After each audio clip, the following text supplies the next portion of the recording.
Taste of fat.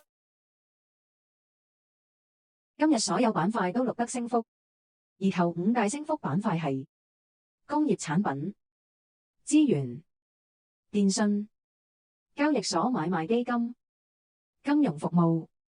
如果再細分行業嘅表現，喺115個行業裏面，上升有89個行業，當中大成交有29個行業，中等成交有32個行業。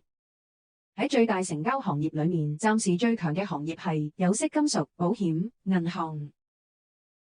喺中等成交行業裏面，暫時最強嘅行業係公用運輸、航空服務、貴金屬。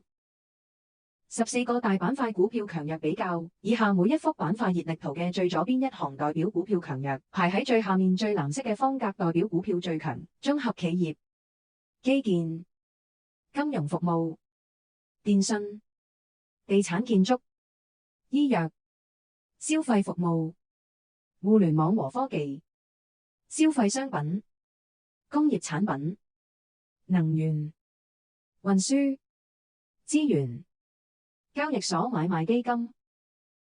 喺最大成交行業裏面，今日最大升幅行業旅遊平台、保險、有色金屬。喺中等成交行業裏面，今日最大升幅行業社交內容平台、貴金屬、醫療平台。今個星期上升有81個行業，如果只顯示大成交嘅行業減少至24個行業。今個星期最大升幅板塊係工業產品，相關行業有電子元器件、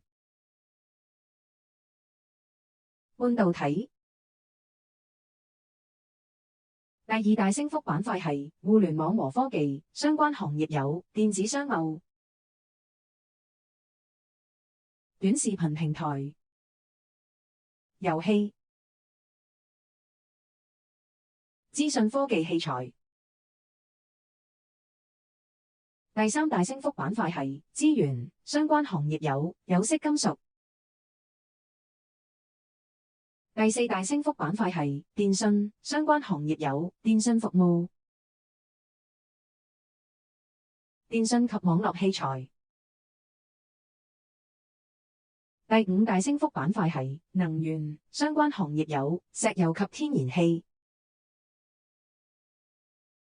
其餘嘅行業係家用電器、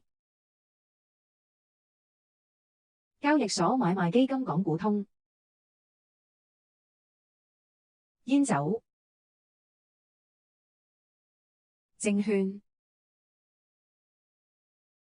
新能源車、銀行、交易所買賣基金、其他金融、地產投資、保險。Taste of Fat 第二部分行業板塊表現已經完結，第三部分為今日股票表現，會總結出50大成交、恒指成分股表現、頭50大最大升幅股票同埋強勢股票。如果有興趣，歡迎繼續收看。Taste of fat.